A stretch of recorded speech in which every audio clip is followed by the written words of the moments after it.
علیکم دوستو، کیا حال چال ہے؟ ٹھیک ٹھاک ہے؟ تو میں ہوں آپ کا میزبان ظہیر احمد اور آپ دیکھ رہے ہیں ہمارا یوٹیوب چینل ظہیر سپیک۔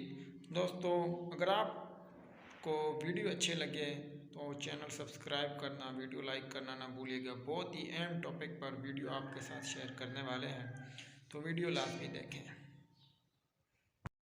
آپ صرف اللہ کا بندہ بننا چاہتے ہیں، 3 مقابلے کرنے پڑیں گے۔ سب سے پہلے کس سے مقابلہ کرنا ہوگا؟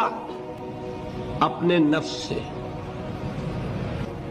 اب اگر آپ مقابلہ کر سکتے ہیں نفس کا تو بچیں گے، مقابلہ نہیں کر سکتے مار کھا جائیں۔ یہی ہوگا کہ نہیں؟ اذان کا وقت آ گیا، اذان سن لی آپ نے، لیکن پھر نفس نے کہا ابھی اور سو، آپ نے کروٹ لی اور کپڑا خوب ٹھیک کیا اور غین ہو گئے۔ اگر آپ اس نفس کے تقاضے کو اس وقت رد کر سکتے، طاقت آپ میں اتنی ہوتی تو آپ کھڑے ہوتے، مسجد کی طرف جاتے۔ گویا کہ بندگی رب کے لیے سب سے پہلا جہاد کس سے کرنا ہوگا؟ نفس۔ دوستو، اگر آپ کو ہماری ویڈیو اچھی لگی ہے تو چینل کو سبسکرائب کریں، ویڈیو کو لائک کریں۔ شکریہ۔